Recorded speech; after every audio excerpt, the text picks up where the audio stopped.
Welcome to Pendant Ink, a podcast where we discuss marriage and the power of long-lasting love. For those of you who may be joining us for the first time, I'm Michael. This is my wife, Melissa.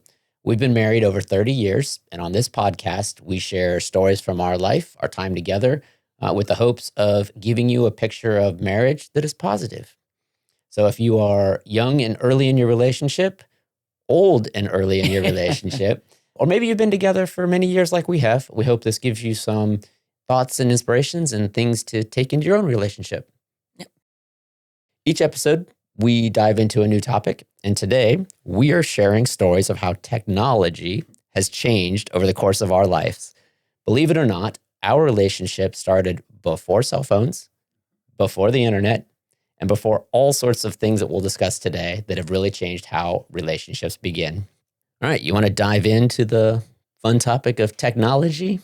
It is a fun topic. It dates us a little bit, but I'm okay with that. Life experience. We have life experience. It does very much date us. As a reminder, in this podcast, we always like to go way back in the time machine and start each episode by discussing stories from our very early days together. Now, as we already mentioned, we were pre-internet. We were pre-technology, pre-cell phone. So let's spend a few minutes just talking about some of the other things that were cutting edge and state-of-the-art technology in our early days. We did mention this in a previous episode where we talked about young love. How did we communicate early on? What was the technology? Yeah. Well, pre-cell phone meant that you had landlines, and very early on, not even cordless. It was when we first started dating, since we were so young in the 80s, we had phones that were attached to the wall, and you could only go as far. Privacy was not really a thing. You can't take the phone into your bedroom and shut the door unless the cord was long enough to do so. And that was that. If I wanted to call you, it had to be from home. Yeah, there was great old, if you go watch 80s sitcoms and stuff, there's always the picture of the kid with the phone that's got the 60-foot cord on it, and they're trying to find some corner in their room to talk. So yeah, so we were very much tethered to a line. Mm-hmm. Computers were very new. Desktop computers in my house, I think we got one when I was preteen, maybe, is when we got our first computer. There were no laptops being carried around. There were no cell devices in your hands. Did you guys even have a computer at your house? I was just going to say that. We did not. I don't think my parents got a computer until we all moved out. Yeah, that sounds about right. When we had to write papers for school and stuff, they had these machines that were called word processors, and they basically looked like a suitcase that had either a flip down or a built-in keyboard, and it was basically a fancy typewriter. You could backspace and everything, which was new. Like old typewriters, you had to type, and you had to correct errors physically. This at least allowed you to type it, and then you could hit print, and it would go through the paper. But it was this huge, big box thing. Did you use one of those in college even? I had one in college. Yeah. I had a brother. I don't remember what the number, but I remember it said brother and then like 365 or whatever. And if you wanted to use a computer, you went to the computer lab. I remember exactly where it was, outside the volleyball courts in college, next to the soccer fields. Down below right. Yeah, and that's where you went. And I think I took a computer class and learned basic programming, like making something run across the screen, kind of animation type. Well, where the computer lab was actually where my first job was. Out of college. That's where Art had his, just next to that computer lab is where one of my professors in college started I did not computer stuff. We were down in that lab because I had a view of the volleyball court was where my first office was. Yeah. Huh. So anyway, to say that we had limited technology by today's standards is probably an understatement. The other thing that was really happening around this time was computer programming, or IT as a college degree, was really just starting to go. There was definitely programs that were established, but it was very niche and it was very much in the mathematics. It wasn't a mainstream topic. The cool new thing that was sort of coming out when we were just graduating college was this cool thing called the internet. We were back in email days. Email was super advanced, and the internet was, I would say, it was something few people knew about. Mm-hmm. And I don't think anybody understood what was about to happen as far as technology revolution. One could maybe make the case that that's a little bit comparable to what AI is right now. You have a lot of people who are into it, but they're very technical and very savvy, and the masses haven't caught on. I think in the next decade, we might see that same sort of big transition happening. What were some of the issues that started to emerge as the internet started to emerge? Yeah, there were several. I remember security being an issue. You didn't think as much about putting your information out there. Somebody asked you for your birth date, or your password. You just did it because you didn't realize the ramifications of giving that information out. So security issues, I remember that. Yep. As that started to evolve, you're like, oh, you actually need to have a password other than 1, 2, 3, 4. Not that I ever had that as a password.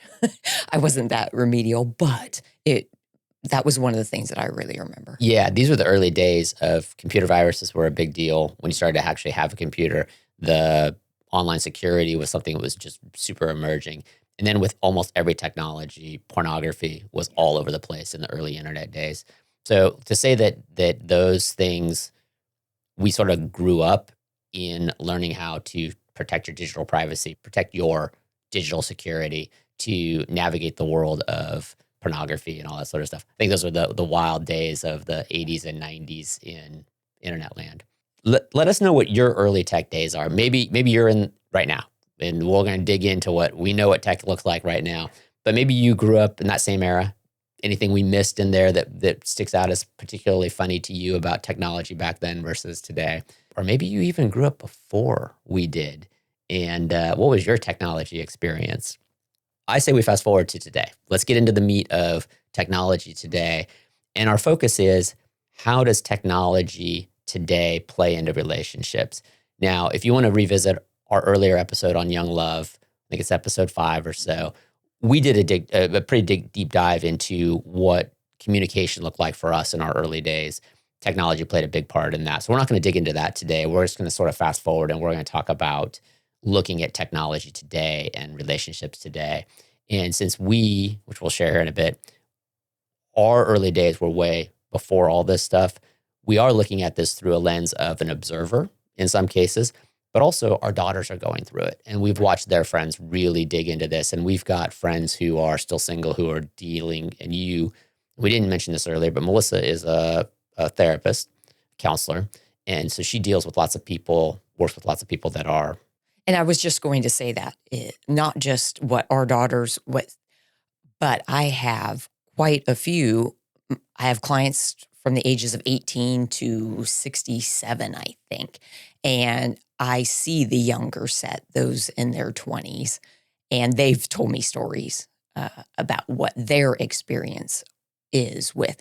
So we might not have lived some of this ourselves, but we've been exposed to it, I guess, is a better way of putting it. Yeah, exactly. And we're going to dig into a handful of topics.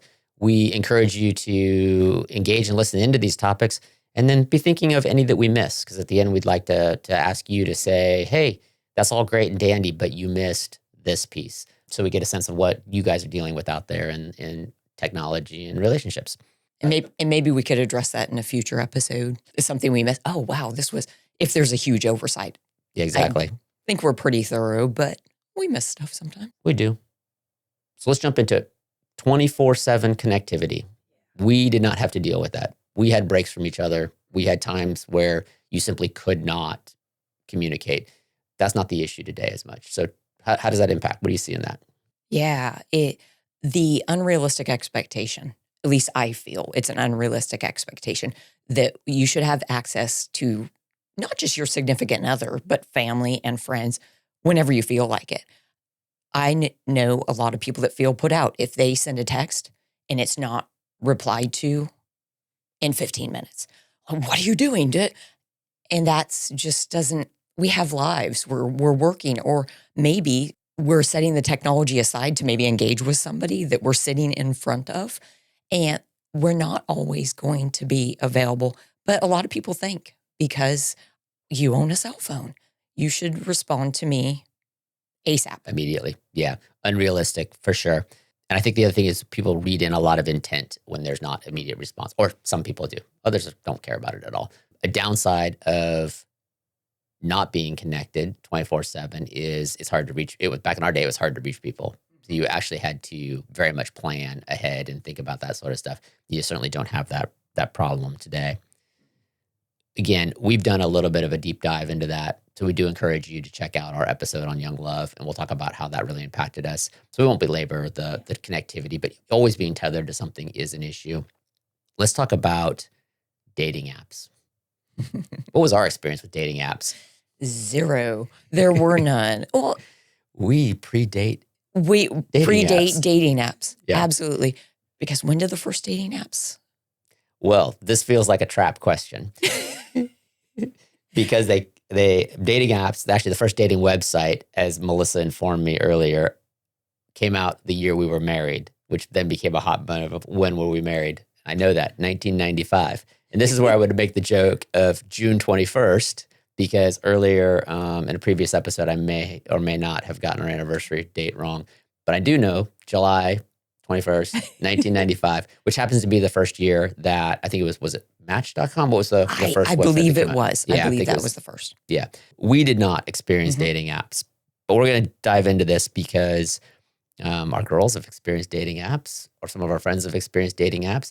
And I think you have helped many of your clients sort of navigate the, let's call it world of dating apps. We won't call it the wonderful world or the whatever. Because there are definitely pros and cons to it. And I hear both. I know of some people, and some of the people we have in common that have met and formed very valuable and marriages that have lasted over a decade. I believe we have a family member who found their Exactly. particular spouse. A couple, actually. We have to dig into that. I'm curious who the other 3 are. I'm thinking of one. We don't have to give their names. Although I don't think. Well, that's actually kind of interesting. I think back in the day, it was a little bit of a taboo or some sort of funny that, wow, you met your dating, somebody you made online. Yeah. Now it's like, wait, how else would you meet somebody? So I don't think there used to be a taboo around that. And I don't think that A stigma. Yeah, there we go. That's a better word for it. Yeah, a stigma that people did not tell. They didn't say how they would make something else. So it used to be up. taboo, and there's a stigma about it. Yeah. Okay. Okay. English language there. Yeah. Yeah. So what are some of the reported benefits of dating apps? Because I'm going to make the argument that there are no benefits to it, but you're gonna correct me and show me what the benefits are. So what are the benefits from your point of view? Well, there's a larger pool of potential people. You can only meet so many people, but if you're online, there's a lot more access. If you're on one of these sites, you can look at a page, hundreds in a day. Yeah, for sure. I'll give you that one. I'll concede that one. You will? A larger pool. Okay. And then you also have the compatibility matching. You put in your likes, you put in your dislikes, and they come up with potential partners for you. And maybe it narrows it because there are too many if you were to look at absolutely everybody. But if you have an important list of what you seek in a partner, you're a wine lover, so you want somebody else that loves wine. You wouldn't go with somebody that's a teetotaler. Yeah, that is the promise of the algorithms. I think the reality of the algorithms is they don't work very well. But yes, that is the promise of dating apps, is that there's a compatibility matching component. I think there's lots of research that says the algorithms are not very good. Now, if you go back to the self-selecting and looking at your pool, yeah, you see more, so you probably have a higher hit rate. But reality is the algorithms don't actually work all that well. I think another one you brought up was and I'll put it in quotes, opportunity to get to know someone before you actually have to meet them. Why is that a benefit? There might be something that wasn't listed on their profile that they mentioned while you're texting or you're FaceTiming that you're like, ooh, that's kind of a deal breaker for me. It gives you, I guess, more of a way to weed people out by being able. Yeah, in a low pressure environment, right? It's a low risk. You can just block them and move on if you don't. You can say, oh, I don't think we're a match. And then if they persist, then you can block. Yeah. I mean, in a bar, you do the same thing though, right? You have that affinity in the first few seconds and you either block them and say, no, I'm not interested, or you move on. But again, that's maybe a high pressure situation versus a low pressure situation if you got social anxiety or whatever. Yeah, you'll miss something, But if you have something in writing that you can go back to and look at or replay, I see it as a potential, like you said, potential, because people can lie. I've had many people say, wow, they look nothing like their picture when we met in person. Yeah, so a dating app doesn't solve the Correct. misrepresentation or the lying piece, but I mean, that's in person too. So Yep. I think the whole point is that these are potentials for Correct. for positive outcomes. Let's talk about what the perceived cons are. I've already hit on some of the big cons. Right. Well, the lack of a human aspect, body language, facial expressions. If you're doing mainly texting, you miss out on that. You're sitting across from somebody in the bar. You're going to see if they like have a reaction to something you just said. You are going to miss that if you're doing some of the online dating. Yeah, so easy for someone to misrepresent themselves. Easy for you to miss very basic tonal cues and Social cues. Yeah, social cues because you don't have that in an app as much. And then I think there's also the potential that someone's going to cross boundaries in a digital world. I believe dick pics and all that would probably. I mean, if you have a whole term for something happening, it probably happens pretty often. And Yes. Taylor and I were talking. My daughter Taylor and I, who's for those of you just joining us, we have daughters in their 20s, and we were talking about this topic the other day. And I was picking her brain on some stuff, and she very subtly alluded to that without straight out saying that, she would said, I asked for something. And then it's like, that is not what I asked for. So I think there's crossing digital boundaries pretty easily. And it's maybe that's less likely to happen in a public setting than it is on an app. Right. Agreed. Let's move on to another big topic, which is the impact of social media. Again, we grew up with not only not 24-hour connectivity to people, but we didn't have a view into our friends' lives as much as social media has brought forward. And there's obviously some drawbacks of social media. So let's talk about some of those or positives of social media. Yeah. The negatives tend to come to mind for me. I see more of the negatives, which is you mentioned people, we have some insight into what other people are doing, but it's only what they show us, the highlight reel. Some people are very authentic and they'll say, oh man, lost my job today, having troubles paying rent. You don't get a whole lot. You get the fabulous vacation pics. You get them showing you all the positives. Right. So you see the romantic couples, you see the holidays, you see the honeymoons, you see the trips, you see the early dating, you see the engagement photos. You don't see the knockdown disagreements. You don't see the moments of despair. You don't see the exhausted confrontations. You don't see the fact that they only see each other once a week because they're driving away on jobs or careers or whatever. So you just see the highlight reel. And you get a lot of that. You get a lot of that from your clients, right? They talk to you about that sort of stuff quite often of it feels like I'm not getting ahead or it feels like so-and-so, everybody's moving at a faster pace. Well, that's because you're seeing the highlight reel. Yeah. And I point that out because I do hear that a lot. It's just people feeling, and I totally understand it and it's valid, but feeling like they're the only ones experiencing adversity, difficulties in their marriage or in their families or financially. They feel nobody else is also experiencing that. And I have to point out, well, they're not showing you that. That person in that McMansion might be in debt up to their eyeballs and struggling to make their mortgage. You don't know that just because they live in a big house and drive a fancy car doesn't mean they can afford the big house. Yeah, just because they have the smiles on their Instagram thing doesn't mean that they're not stressed out beyond all belief with other stuff. And you just don't know. And they might be. Like, you just don't know. That's the thing. The other thing that when we talk about relationships, I think there's all sorts of etiquette or expectations around your social media account that get really messed up. I think one of the things that just sort of makes me laugh is, well, at what point do you actually label a relationship? This is my boyfriend, this is my girlfriend. And if you label it in person and with friends, do you label it on your social media accounts? Are you in a relationship on your accounts? Do you feature your partner on your media accounts or not? Do you show them so I think there's all sorts of additional expectations around social media inclusion or not. And is that something you see? I think it is, right? I do. And this just dawned on me. I was thinking, I would have never got upset with you for not putting a picture of me in your locker at school, right? But people get upset if there's not pictures of them on their significant other's Facebook page or their Instagram. They Well, and that also becomes sort of a red flag in the other direction if someone's unwilling to be shown on your social media account, or they want, that I want my privacy. Well, is that because you're living a dual life? Like there's all Right. sorts of Yeah. I think it goes both ways. Featured too much on your social account, not featured enough on your social account.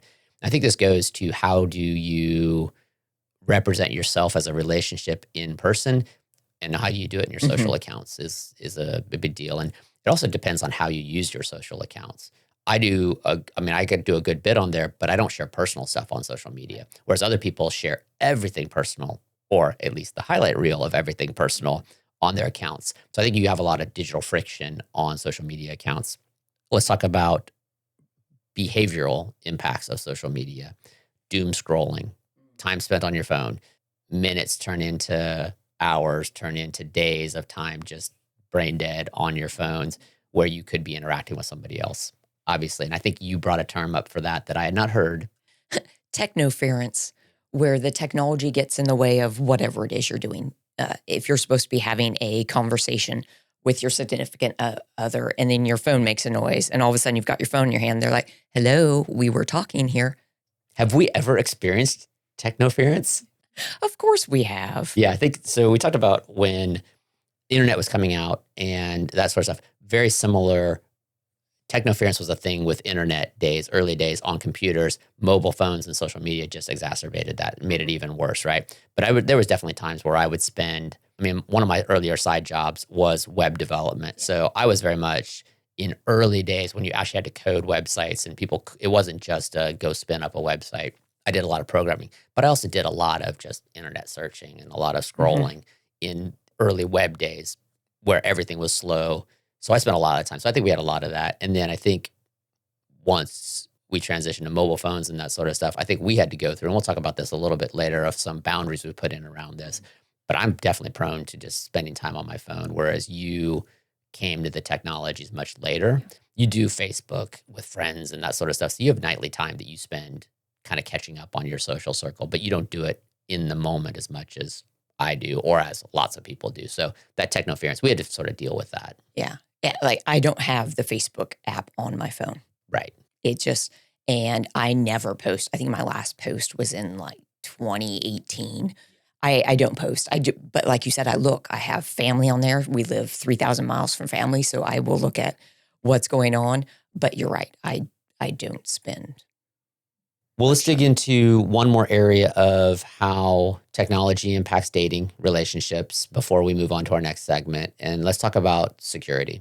We alluded to it earlier that we were very much digital naive when it came around. And I would say the pendulum has swung very far on this, to where we didn't know we were supposed to protect our privacy in a lot of these areas, to now where people don't even care about protecting their privacy, which is equally as dangerous. The oversharing, the letting people have access to details about your life that they really should not to mention the dangers of fraud and hacking and all those sort of things, losing your social security numbers and your personal identities and that sort of stuff. So let's talk about that a little bit.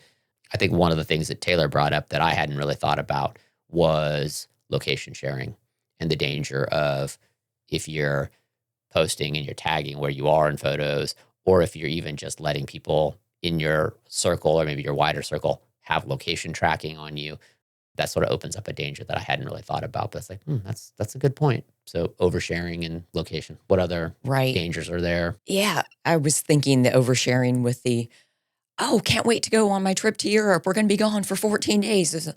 If anybody knows where you live, or, okay, look whose house is empty, or there is that piece that gets and there's also security bleed from friends and family, where friends and family overshare about you doing certain things. So I think those are real, not even your own behaviors, but they can be your circle's behaviors. So just that digital security. Two more that jump to mind that I think we see quite a bit of is people forgetting that everything you put online is permanent. And this is one of the lessons we drilled into our girls. Remember that super early, is the fallacy of apps being temporary or postings being temporary. I mean, it's super, super simple to screenshot. It's super simple to, and we're also finding out that a lot of these, shockingly, a lot of these platforms that say they don't keep your info, what do? They keep your Keep your info. info. Digital privacy and security, and just not understanding that everything's permanent, and you got to be really careful with that. And I think the last one, unfortunately, our girls have not really had much experience with this, but is that cyberbullying, cyber stalking, because you're, again, that anonymity of posting and that ability to get to somebody's device with your posts 24/7 just really opens up all sorts of things in there. And I think that's a good sort of exploration of what is probably common sense to a lot of people who have grown up in this era. But I think you have a lot of people who maybe didn't date in this era, didn't develop relationships, that have gone through transitions, through divorce or whatever, who are now re-entering into the market, and they're being just sort of kicked in the teeth with all of these changes and all these new things that have sort of happened in the area. Now, as we alluded to earlier, our experience was pre-internet, pre-cell phone, pre a lot of these things. And we asked you at the very beginning of this to be thinking about your experiences. And we'd love to learn from you at this point. So what big areas did we maybe miss that you think are really relevant? Drop a comment, drop a note, and we'll use those for future episodes and future areas of learning. Yeah. Well, let's move on. This brings us to our first recurring segment, which we call Inked Moments. In this segment, we share a memory from our past that is related to today's topic. So we're going to share a memory going back to the 24/7 connected. We did not have that. Let's share the I'm having the babies pager story. That's a good story. So I was pregnant in 1999, Carrying twins. carrying twins, and had some issues. Had to go on bed rest for several months. And I needed to be able, you and I didn't have cell phones at that time. Nobody And- had cell phones at that time. Okay. I mean, car phones, maybe the big brick Right. phones or the big bag phones, but cell phones were not even a thing then. And I had the number for your office where you were working at the time. There's no guarantee that you were going to be at the office. What if you were out to lunch or Or in a driving the meeting 45 minutes. or driving the 45 minutes to and from? I remember, actually, I don't know if this is accurate, but it sounds kind of familiar. Did the hospital rent us one? Ooh, I don't know about that. I feel that we rented a pager. I don't feel you bought a pager. I didn't carry a pager regularly. I might have had one for work at one point, but I didn't carry a pager. Do we need to define what a pager is? Okay, yeah, let's go back. Internet search this if you need to, but it's a little box that you can call on a traditional phone, and it will show the number of who's calling, and then you have to go find a phone because you don't have one in your pocket and call that number back and then, hey, did you page me? In this case, I would know the number. I'd recognize it as Melissa and I'd call her back. But yeah, and it really very dorky would have a clip, and it was most people would carry it on their belt clip. So go look them up. It's great old tech. But anyway, yeah. And I remember having that. It turned out we didn't end up needing it, Correct. but there was a sense being on bed rest is stressful enough to have, and we lived out in the That's country. what I was going to say. Isolated in the country by yourself on bed rest, 8 months pregnant. Correct. It would have added another layer of stress and anxiety not to be able to reach. There was a calming effect I had. And I think that now relates to cell phones. If I'm out driving and my car starts making a noise, I'm like, well, at least I know I can call somebody. Yeah, I mean, that is a huge benefit of technology, the security and relationship, and you can reach out to the important people. But yeah, so we used to carry pagers. And the one time I used to carry a pager for the baby page. The twins are coming. Yeah. So fortunately, we never had that. Nope, we did not. But All right. We've explored some of the many challenges that technology poses in modern relationships, but now we want to pivot and explore healthy habits around technology. Have you put any guardrails or boundaries around your use of technology? Melissa and I absolutely have, and we've changed our habits. And so we're going to spend some time talking about what we view as healthy habits. And just like in the last segment, we're going to encourage you to listen through this segment and tell us if you agree with any of these habits. Tell us if there's any habits you've developed that you want to share, or disagree with some of our habits, because maybe some of ours are a little extreme and you're going to go, what are you doing? That's not realistic at all. Put my phone down. What are you talking about? I think the first one that we implemented quite a while ago, and I think it probably went to its height of implementation during COVID times, because what else were you going to do but be on the computer, be on the phone, be on Netflix? But we have intentional time every day where we are device free. So what are the times where we're device free? When we walk the dog, we are typically off. They're in the pockets. They're used mainly for tracking, for exercise tracking, and we don't look at them. That is one-on-one time with the dog as well. So it's the three of us out and about without being on our devices. And it's not a hard, fast rule, but I did get chastised for it the other day because I was on my phone because one of my colleagues was corresponding about something that was of interest to both of us, but I kept going to my phone, and she's like, put away your phone. I'm like, okay, fine, I put away my phone.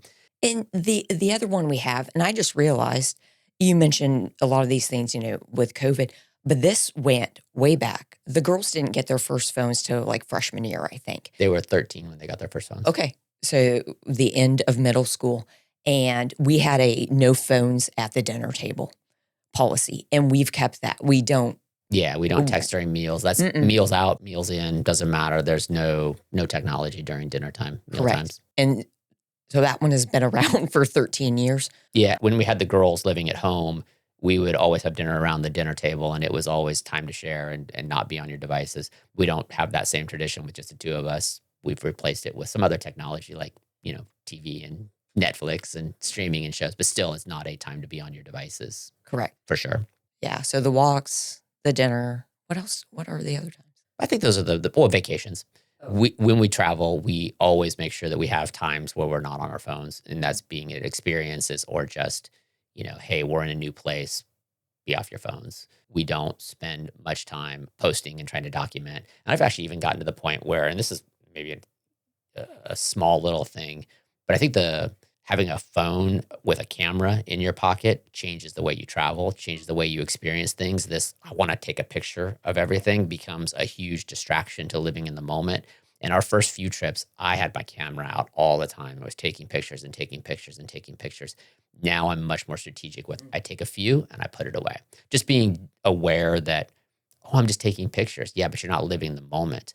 And you watch any big event now, and you're going to see dozens of phones out. Those people are not watching the event, or they're watching it through their phone. Like, it's right in front of you. Just watch the event that's right in front of you. Because the number of times I go back and reference those photos or reference those things, it's minuscule. So trying just to have intentional time of living in the moment. Some other things that we've implemented is getting better at simple acts of being willing to stop on my device when a conversation starts, or when you've asked me something. I think in the past, I would sit there and you'd be talking and I would continue to scroll. Or I have a home office where I work and Melissa comes in and I'm maybe doing something on the computer and she starts talking to me. I've gotten very much more intentional about, I'm going to stop, I'm going to turn away from this, we have the conversation, or I'm going to pause it. I'm not going to continue on, let the conversation go. I think on the other side, you've gotten better about intentionally interrupting me or asking before just plowing into something. Because sometimes I'm actually doing something that is, we'll use the term productive, not just doom scrolling or something. Like, I'm actually learning something or I'm whatever. And you would come in and just plow over top. And I'm like, honey, I'm doing something here.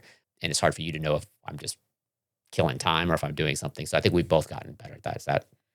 That's what I was going to say. I think it's important because sometimes you can't drop what you're doing. Maybe it's time sensitive or it's work related, but you can't always tell that from the outside. It's important to say, hey, can I tell you a story real quick? And the answer might be no. And I think we need to be okay with that.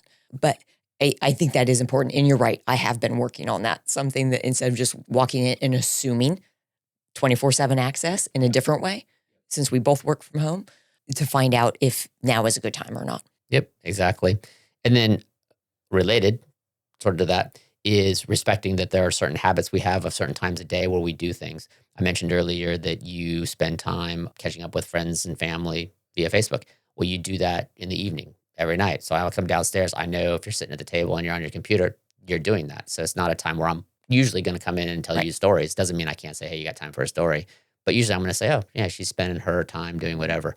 A couple other things that we've implemented that I think are really important. And we never have important conversations over media. If we're having a disagreement, we don't sort of continue it over text. We don't make big decisions over text. We do all those things in person. What other, Yeah. or any thoughts on that or others? Yeah. I think that's an important one. Some people feel more comfortable. They feel like they have time to reply. Okay, there are some positives there. But in general, anything that is a big deal, I still think needs to be verbal, looking at somebody in the face, making eye contact, and talking about the things. I think arguing over social media, over text, is just a really bad idea. Too many things can get misconstrued. Maybe you'll say things that you wouldn't face to face, Ooh, digital courage. right? Yeah. Exactly. Things you would That's a never great say. term, Things you would never say to somebody in person, but you're more than happy to say it behind a keyboard or behind right? yeah. And we mentioned this earlier too, intentional times of detox. So we mentioned on vacations, maybe times. One of the things that Alexa encouraged me, one of my daughters, encouraged me to do a few years ago when we were traveling is to turn off all notifications on my emails and my work and my socials when we were on a particular trip. And it was great. I mean, we think that getting the notifications and the dings and the buzzes or whatever doesn't distract us because I'm not checking it. No, it distracts you. You are checking it. You're mentally checking it every time you get notified, it's a signal. Turn that crap off and have a detox is great. So maybe you detox a little bit each day, or maybe you do a full detox, or maybe you're very extreme and you cut. Think about detox, digital detox. And this is a term I taught you that you had never heard of. Remember to touch grass. Yeah. Basically just means go outside, experience the world. We have this comfy, cozy. I'm on my phone. I'm interacting with all my friends, all my contacts. I'm gaming. I'm doing whatever I'm doing with my devices. But there's this whole big, beautiful world outside. So don't forget to go out into the world. Any others? There's a few more that we sort of talked about. Yeah, we had talked about what can you post, what can't you post. Don't just assume that, okay, we were together doing this fabulous thing, that you're okay with me putting that on my social media. That's really good. The other hot topic is, do you give access to your device or devices to your significant other? And we believe in radical transparency. For Melissa and I, and again, we've been together very long. I'm not preaching radical transparency if you're just early on dating. Yeah, no. But when you're a married couple, yeah, like Melissa has access to all my phones, all my devices, any of it. None of it's closed. Just set up really clear boundaries. What are the expectations about that? And don't confuse privacy and secrecy. Like there's a level of privacy, but never secrecy. You can't be secret on any of these sort of things. Thoughts on that? You've seen probably. Oh, yeah. Yeah, I have. And I agree with you. I think there's different stages of a romantic relationship where have you earned that right to have that? Do you have the trust in each other? Do you have that? And the first couple times you date somebody, no, I'm not handing you my phone. What you haven't earned that right. But later on, because there are people that hide things, and that gets in the way of trust. And I have seen so many issues with that, and it's coming to understanding about what because I go on your phone to do this, but not this. Can I see what pictures you're posting on social media that I don't have access to? But I'm not going to go in and read all your texts. That just seems, and figuring out what that is. Well, but that also, yeah, we'll talk a little bit, I think in a future segment here about that. But it also the trust comes over time and setting expectations on what's acceptable and what's not acceptable. And, you talk about reading text and everything. Well, as long as you have good boundaries about who are you allowed to text and not allowed to text, and like you shouldn't be texting old relationships, you shouldn't be having private conversations with certain coworkers of the opposite sex. You should be respectful of sort of the natural relationship boundaries that you should have. And just because you're on your phone, those shouldn't change. If you wouldn't do it in person, it would be inappropriate in person. It's inappropriate on your phone. So just be mindful of that. And it even comes down to following exes on social accounts, or maybe following is fine, but liking and commenting is not. Where is your line? Where's your agreement on there? And I would say there are some boundaries that are healthier than others. but there's room in there for you to find what works in your relationship and what's acceptable. What are you okay with? What are you not okay with? And what you're okay with might be different than what we're okay with. But the point is, find your boundaries, communicate them, establish them, and then don't break them. And we've talked a lot about social media and dating apps and that sort of stuff. But when it comes to digital access, that's also a finances topic, and it's important information, medical things. Like, are you giving that person access to all your digital medical records? Are you giving that person access to your financial records? And we, again, believe in radical transparency on these fronts. And we've got a whole episode about the financial side, but we're 100% combined on that. So you have access to all of that stuff. My devices are just the mechanism for getting into that stuff. So make sure you're solid in your relationship piece on all those fronts, and then put a digital boundary strategy around that complements it. Mhm. All right. I think that's a good dive into that. Anything else? Yeah. We covered a Nope. lot of stuff there. So we have just discussed a bunch of healthy habits and boundaries that we've set around our relationship. And we encourage you to share some of your own boundaries, your own healthy habits that you've set up. And if you agree with some of ours, great. If you disagree, let us know in the comments and we'll sort of talk through those. Which brings us to our final segment, pen to paper. In our pen to paper segment, we give you a practical challenge or reflection to help you write your own story of long-lasting love. Today's episode has centered around the role technology plays in today's relationships. One way to help build healthy habits around the use of technology in your relationship is to agree upon boundaries around your use of technology. So today's challenge is to have your discussions and set your boundaries. Real quick, we're going to review 4 of our must-have boundaries. So Melissa, what are some of our must-have boundaries in our relationship? Never argue over text. We're going to have any important conversations in person. Yep, absolutely. Daily, no device time. That might seem a little radical to some people. What? Put my device down? Yes, put your device down. We have our daily walks. We have our dinner time. We have some other times where we do not use devices. That's one of our boundaries. What else? The radical transparency. That's a big one for us. If I wanted to see something on your phone, you're like, okay, cool. At any time, look at my device, look at anything you want to. And honestly, I can't remember the last time that either of us have looked at each other's devices, but we believe in radical transparency, not only in our devices, in our finances, in other areas of our life. For us, radical transparency with our digital technology. And then the last one for us that's in our musts is we share very limited personal information on our social accounts. That's a little ironic given the podcast where we're sharing lots of personal stuff. But in our social feeds, we don't give real-time updates.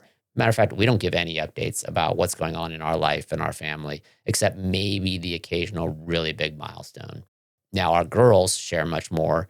And Taylor, one of our daughters who got married last year, her and her husband share a little bit more, and they've set their own level of boundaries on there. So we are a little bit old school, outdated, whatever you want to call it, but we don't share any personal information. That is a boundary for us. So what are a couple areas where we encourage people to discuss and have guardrails? I think it's important to lay out what are the expectations, guidelines around texting with people of the opposite sex. And not necessarily just people you've been in a relationship with, but even a coworker. I've had people tell me, yeah, my significant other got a text from a coworker of the opposite sex at 10 o'clock at night. I was upset about that. Is that valid? And if you would have had that discussion about that, maybe you would have an idea of what is and isn't acceptable. Yep. So who can you follow? When can you follow? How can you interact with them? What can you do? Is texting okay? Is texting not okay? Is liking their posts okay or not? Is commenting on their posts okay or not? Where are your boundaries? Set those. That's really important. And then I think the last one area we would really say is set parameters on what you're going to share through your digitals, be that your locations with people, be that your family photos, your couples photos, that sort of stuff. Just be really clear on that. And there's probably a dozen more areas, but our pen to paper is to have the conversation, set boundaries, because the only way to have healthy relationships with your partner and your devices is to communicate and set boundaries and sort of be very clear on that front. Sound good? Mm-hmm. All right. So what tech boundaries have you set in your relationship? What boundaries do you wish you had set? What boundaries have been crossed that you will never allow to be crossed again? Tell us your digital boundary stories. Mhm. Okay, I think that's it. Anything else we want to work on today, talk about today? No, I think that was a pretty deep dive into tech and relationships. Yeah, I think it was. So much like our financial area discussion, this is not a one and done topic. We will revisit this. Technology is one of those things that's ever changing, ever evolving. I think we are very early days in where artificial intelligence is going to change things. It's going to change how we search. It's going to change how we create content. It's going to change how we post and manage and shop and all sorts of things. So we will 100% be revisiting digital discussions in there. But that's enough for today. I think we've sort of gotten into that. Next episode, we are going to get into kind of a cool topic, or maybe not a cool topic, but we're going to discuss, how do you manage conflict? How do you fight fair? What are some tools for helping you through disagreements? Now, we've done an episode on young love and conflict that comes up there, where we went through a bunch of areas of potential conflict, but we didn't really dive too deep into how do you resolve those conflicts? How do you manage those conflicts? And what does conflict resolution look like in your early days versus maybe for someone like us, a couple like us who's been doing this for 30 years? How do we resolve conflict now? And I would say, hopefully we are much better at it now than we were 20, 25 years ago. So in our next episode, we're going to talk all about fighting fair. How do you repair? How do you come back? How do you heal? So I'm looking forward to that one. Maybe I'll learn something. Maybe I'll become a better conflict resolution. I was going to say fighter, but I'm not going to be able to become a better fighter in there. Right. Yeah. All right. Sound good? Perfect. All right. With that, we want to thank you for joining us today. We invite you to connect with us, share a comment, ask a question. Let us know your thoughts on the role technology plays in today's relationships. Share your boundaries, share your habits, share all those things. Let us know. Let's hear in the comments. And if you like this content, please give us a like, leave a positive review, and remember to subscribe to get notified of future episodes. Thanks all.